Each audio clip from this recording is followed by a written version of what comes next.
Dan kita selama ini terjebak mengatakan orang soleh itu adalah orang yang meninggalkan dunia, yang menghabiskan seluruh waktu dan hidupnya seakan-akan untuk urusan akhirat. Padahal sesungguhnya tugas kita yang utama adalah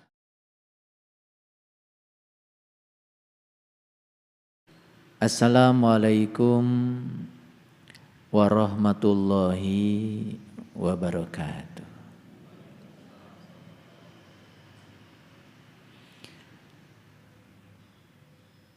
Alhamdulillahillazi nuri qulubana wa binuri ma'rifati wal isbatul yakin wa adkhilnal ma'al awliya'i was solihin was syuhada was siddiqin. Asyhadu an la ilaha illallah wahdahu la syarikalah rabbul alamin wa asyhadu anna Muhammadan abduhu wa rasuluhu asrafal anbiya'i wal mursalin Sayyidina Muhammadin wa ala alihi wa sahbihi ajmain. Subhanaka la ilma lana illa ma 'allamtana innaka antal alimul hakim. Subhanaka Allahumma rabbana wa bihamdika asyhadu an la ilaha illa anta astaghfiruka wa atubu ilaik. Astaghfirullahaladzim. Astaghfirullahaladzim. Astaghfirullahaladzim allazi la ilaha illa huwal hayyul qayyum wa atubu ilaih. Min jami'il ma'asi wa dhunub la haula wa la quwata illa billahil aliyil azim.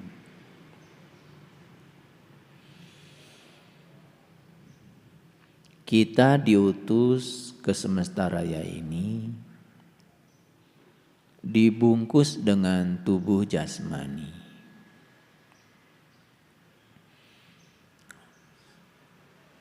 Unsur-unsur pembentuk tubuh jasmani adalah unsur-unsur yang ada di bumi ini. Aslinya kita ini adalah makhluk cahaya. Aslinya kita ini adalah makhluk spiritual. Asal kita itu dari akhirat dan diutuslah kita ke dunia ini. Jadi akhirat itu bahasa Arab artinya adalah terminal akhir sekaligus juga terminal awal kita. Kita asal dari Allah dan akan kembali kepada Allah. Jadi terminal awal kita Allah, terminal akhir juga Allah. Kalau begitu akhirat ya Allah itu sendiri.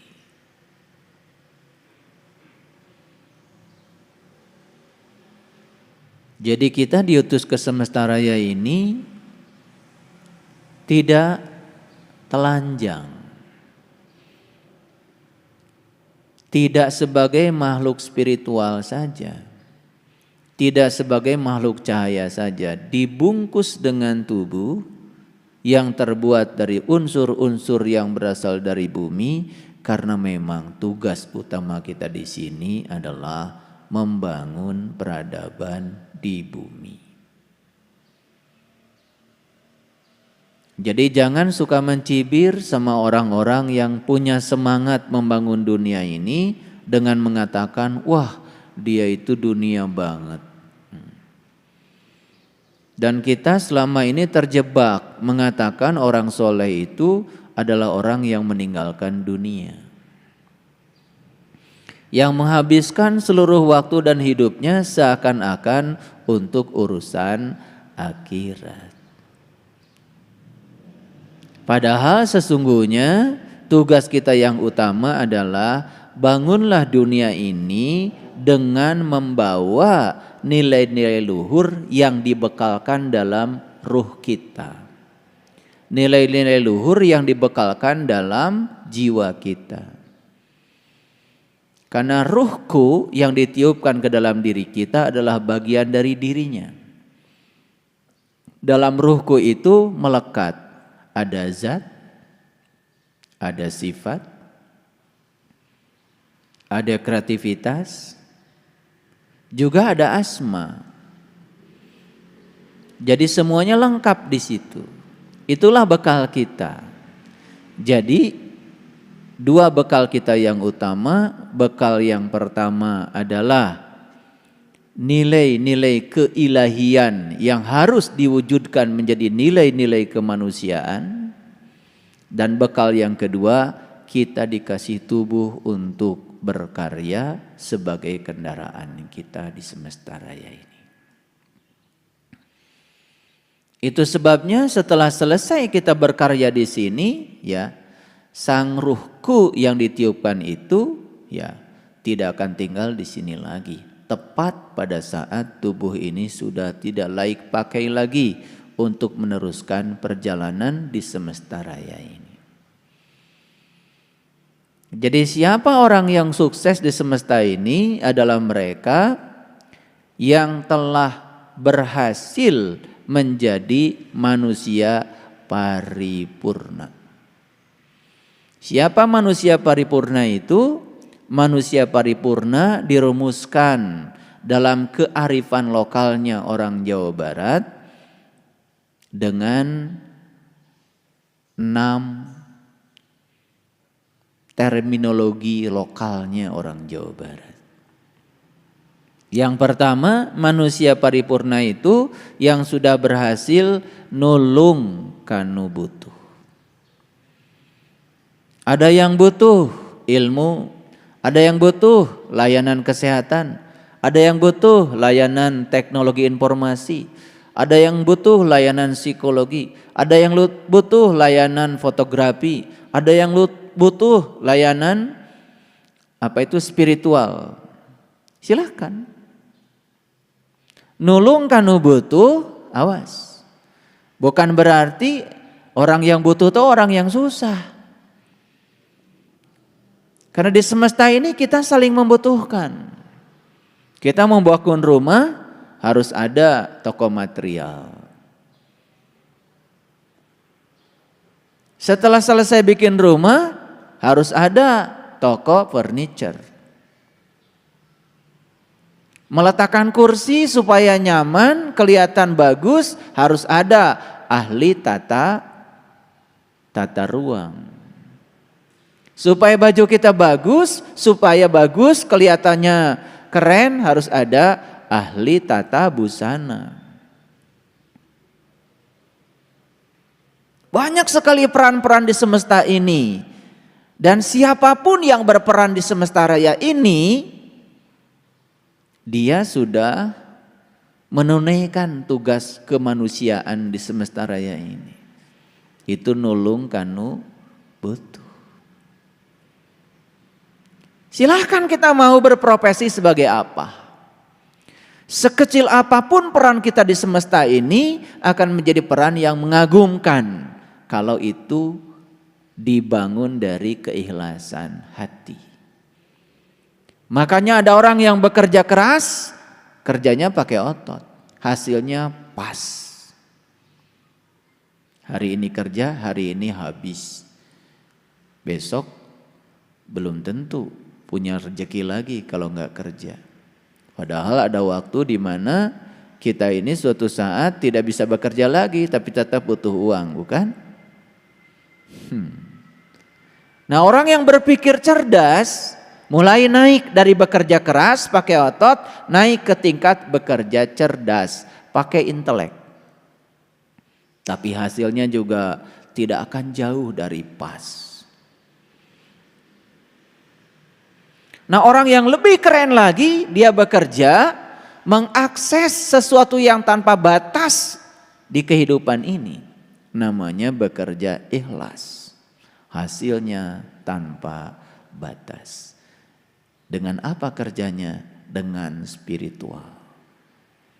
Membuka jalan-jalan baru yang berbeda dengan jalan kebanyakan orang yang telah ditempuhnya. Orang yang berada di kecerdasan ini menjadi kaya bukan dengan cara mengumpulkan, dia menjadi kaya dengan cara berbagi. Tapi yang di dua kecerdasan tadi itu, dia berpikir akan menjadi kaya dengan terus mengumpulkan dan penguatan diri. Makanya, lihat, banyak sekali manusia yang membuang waktunya hanya untuk mengumpulkan sesuatu yang akan dia tinggalkan. Pelit sekali, tidak peduli pada orang lain. Boro-boro untuk orang lain, untuk dirinya sendiri pun pelitnya luar biasa. Duitnya terus aja ditiduri di bawah bantal, hanya untuk makan enak pun berpikirnya 1000 kali.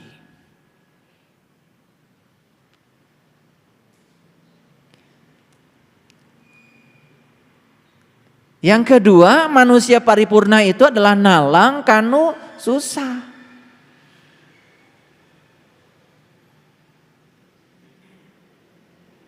Banyakkah orang susah di semesta ini? Banyakkah orang yang menderita di semesta ini? Banyak apa tidak? Begitu saya bilang kata susah, yang terpikir oleh kebanyakan kita itu selalu saja urusan ekonomi. Padahal banyak orang susah di semesta ini, ekonominya luar biasa, berlimpah. Tapi susah.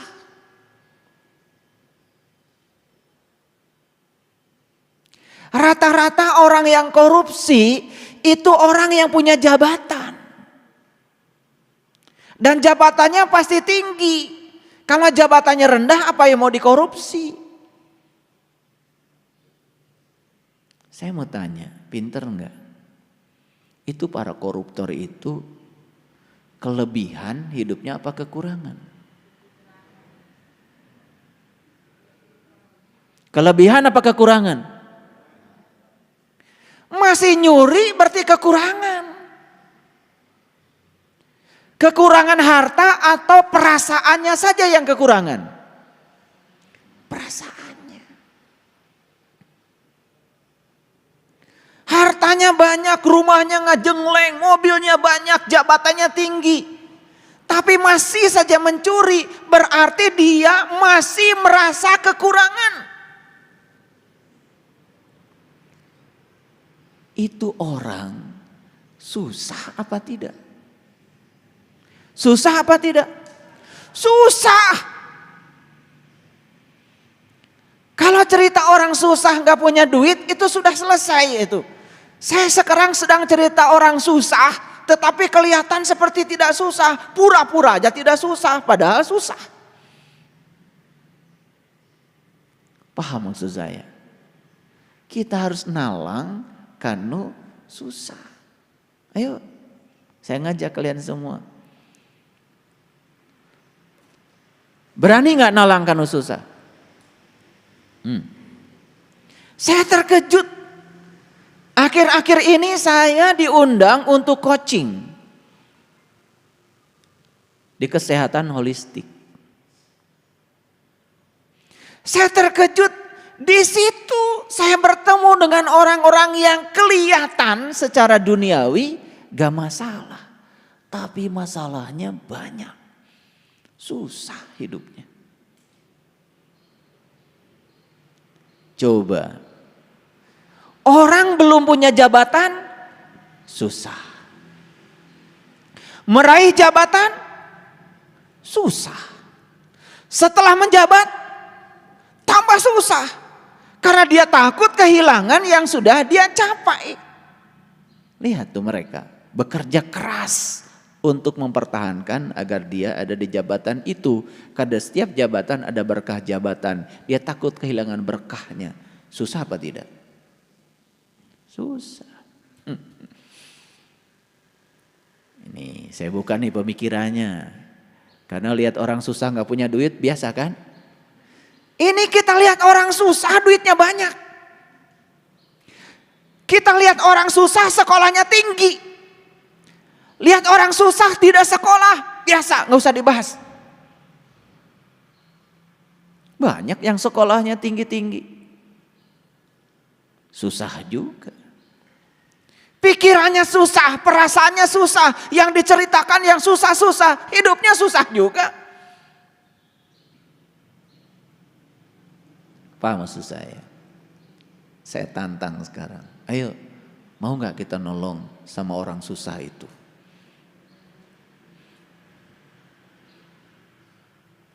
Ini pertolongannya luar biasa. Karena tidak cukup disantuni. Tidak cukup dikasih sumbangan. Harus dibereskan jiwanya. Dibereskan pikirannya. Baru benar tuh hidupnya. Ayo, mau? Makanya saya dulu buka bengkel. Sukses saya buka bengkel. Bengkel mobil. Saya mikir, kalau saya ngurusi bengkel mobil, mau sampai kapan? Dan yang punya bengkel mobil banyak. Maka saya bikin bengkel jelema. Karena yang ini hampir tidak ada saingan. Makanya mulai bengkel saya sekarang didatangi banyak orang. Ya, yang rusak jiwanya, yang rusak pikirannya, rusak hubungan sosialnya, ambruk tubuhnya, mulai itu. Ini dalam rangka menjadi manusia paripurna. Yang ketiga adalah ngahudangkeun kanu sare. Membangunkan orang yang tidur. Orang yang tidur malam sedang istirahat, biarkan aja, nggak usah dibangunkan. Yang harus dibangunkan oleh kita yang sudah bangun tapi sare. Kelihatannya saja sudah bangun, tetapi dia masih tidur. Banyak yang kayak gitu.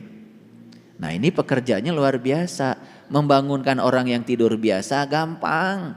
Pakai air segelas aja udah bangun. Tawarin kopi apalagi. Gampang. Tetapi membangunkan orang yang merasa seakan-akan sudah bangun. Padahal dia masih tidur. Dia tidak tahu. Tapi dia tidak tahu bahwa dia tidak tahu. Sok tahu. Kalau ngomong seperti orang yang tahu. Padahal dia tidak tahu. Cuman dia tidak tahu bahwa dia tidak tahu. Eta sasaran kita itu. Kelihatan sibuk dari pagi sampai sore. Tapi sare. Apa yang tertidur? Kesadarannya. Makan gak sadar. Jalan gak sadar. Ngomong gak sadar. Mikir gak sadar. Hanya menyadari napas saja yang ada di dalam dirinya. Sebagai sang jantung semesta yang memberikan kehidupan pada dirinya.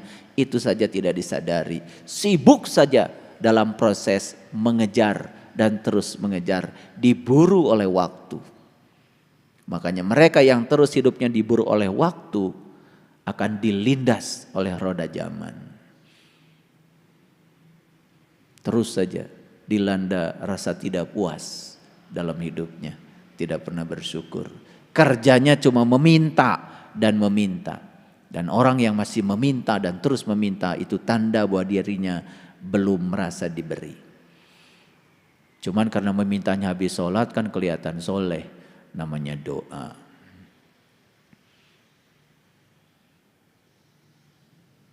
Bisa berjam-jam tuh kalian kalau minta sama Allah. Dikiranya doa itu adalah permintaan. Padahal doa itu adalah ajakan, undangan. Allah itu hanya perlu diundang saja. Nikmati, syukuri kehadirannya. Kehadirannya saja sudah cukup membuat proses penciptaan terjadi. Kehadirannya sudah cukup membuat yang tadinya mustahil menjadi tidak mustahil. Cukup kehadirannya saja. Itulah. Yang keempat, nyaangan kanu poekeun. Menerangi orang yang kegelapan. Nah, ini pekerjaan lebih berat lagi. Orang yang merasa tinggal di tempat terang seperti ini banyak. Tapi orang yang kegelapan di tempat terang lebih banyak lagi.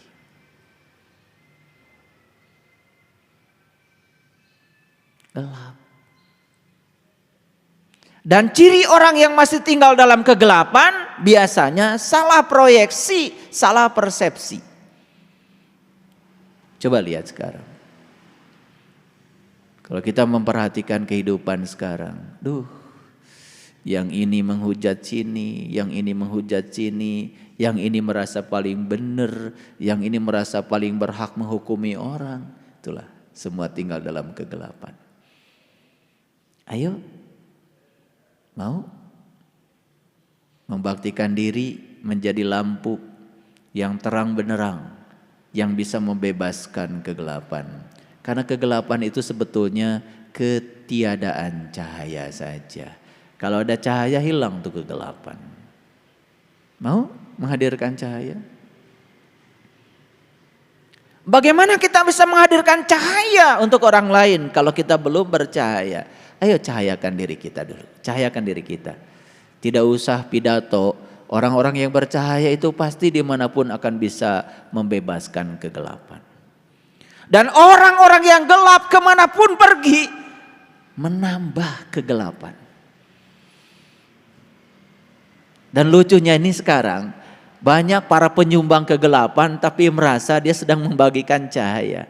Kemana-mana menebarkan kebencian, perpecahan, fitnah, hoax. Tapi merasa seakan-akan dia sedang membagikan cahaya. Padahal energinya terasa banget. Orang yang di level itu apa aja salah. Bagi dia apa saja salah. Itulah kedangkalan.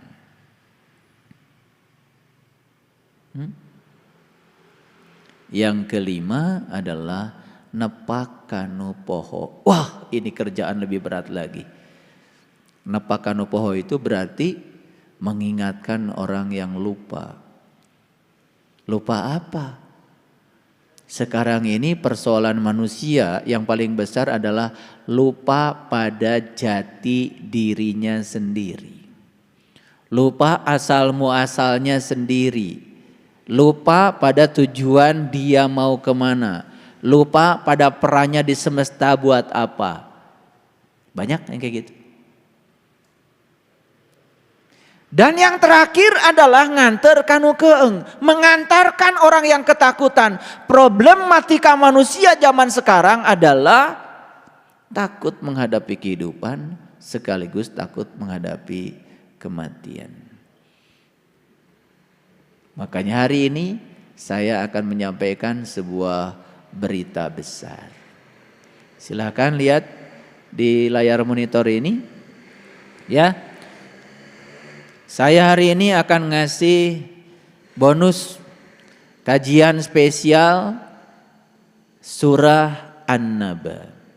Jadi An-Naba itu artinya berita besar.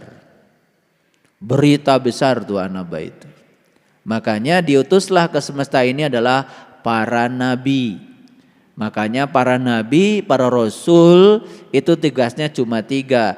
1 menjadi saksi, 2 penyampai berita gembira, 3 memberikan peringatan. Itu di dalam Quran, jelas sekali. Ya? Sudah siap menerima berita besar? Oke. Karena kita akan bicara berita besar ini hari ini. Para sahabat, hentikan dari sekarang upaya mencari kedamaian. Hentikan dari sekarang upaya mencari kedamaian. Kaget? Pasti kaget. Karena semakin kita mencari kedamaian, semakin kita tidak damai. Sederhana sebetulnya. Saat kita sedang berada dalam ketidakdamaian, terima saja ketidakdamaian itu apa adanya, seutuhnya. Begitu kita terima ketidakdamaian seutuhnya, saksikan saja, maka ketidakdamaian dalam waktu yang singkat akan berubah menjadi kedamaian. Hanya seperti itu saja. Jadi begitu kita sedang berada dalam ketidakdamaian, saksikan saja, terima saja ketidakdamaian itu seutuhnya. Begitu diterima ketidakdamaian, kita akan bisa mengubah ketidakdamaian menjadi kedamaian dalam waktu yang amat sangat singkat. Saya kasih tekniknya. Rumus besarnya sederhana. Apapun kalau diterima seutuhnya, itu akan membuat kita menjadi damai. Termasuk ketidakdamaian begitu kita terima seutuhnya, damai. Karena dari kecil selama ini kita diajari untuk selalu menolak kontradiksi. Bayangkan, dari kebiasaan menolak kontradiksi, tiba-tiba sekarang kita diajarkan di sini untuk menerima semua kontradiksi apa adanya. Memang perlu latihan yang luar biasa.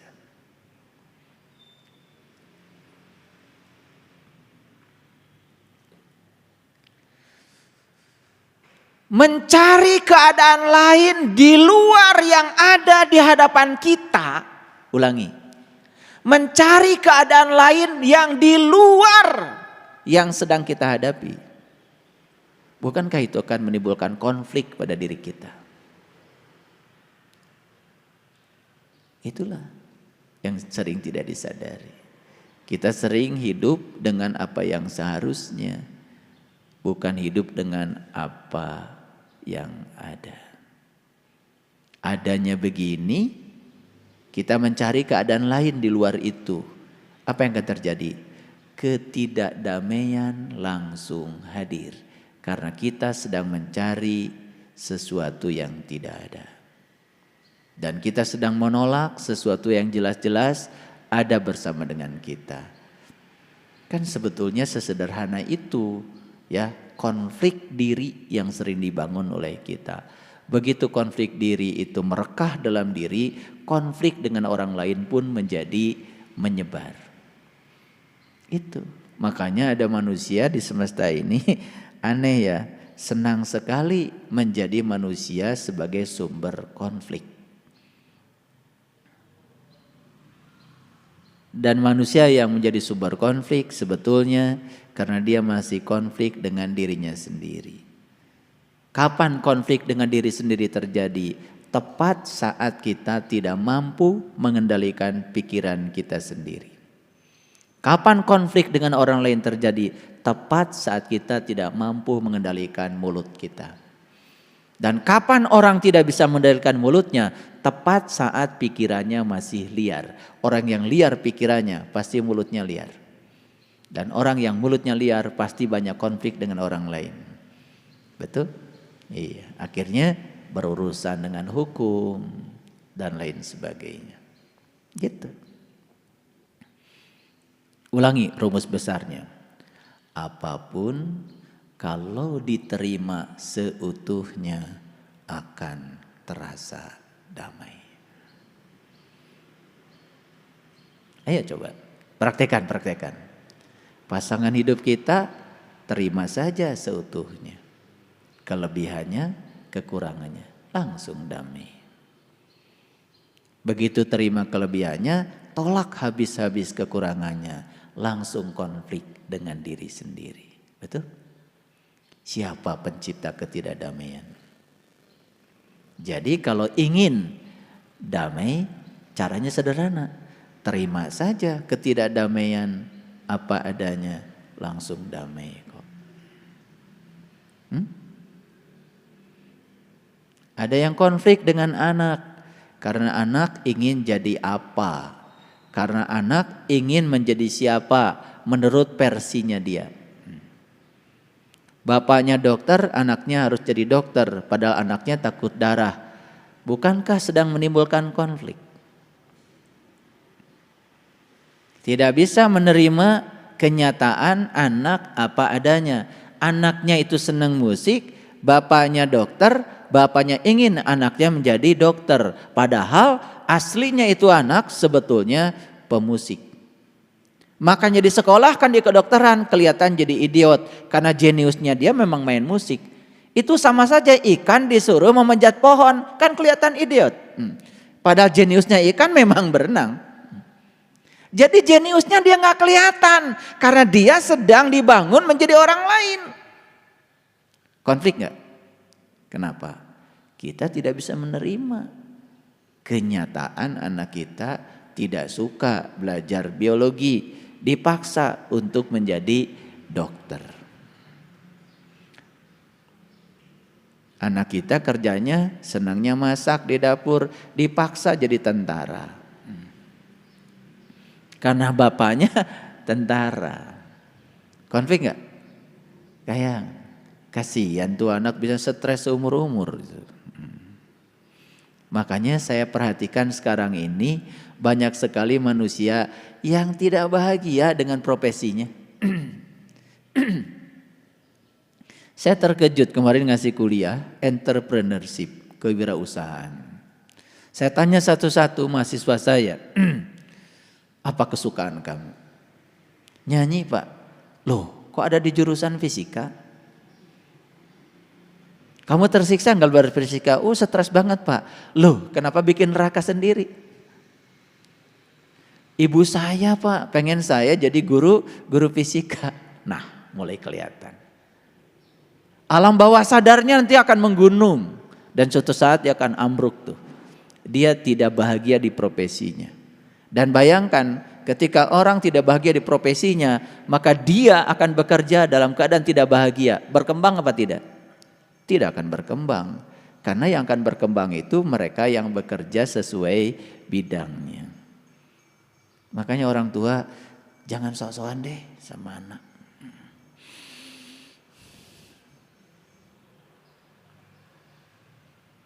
Ya.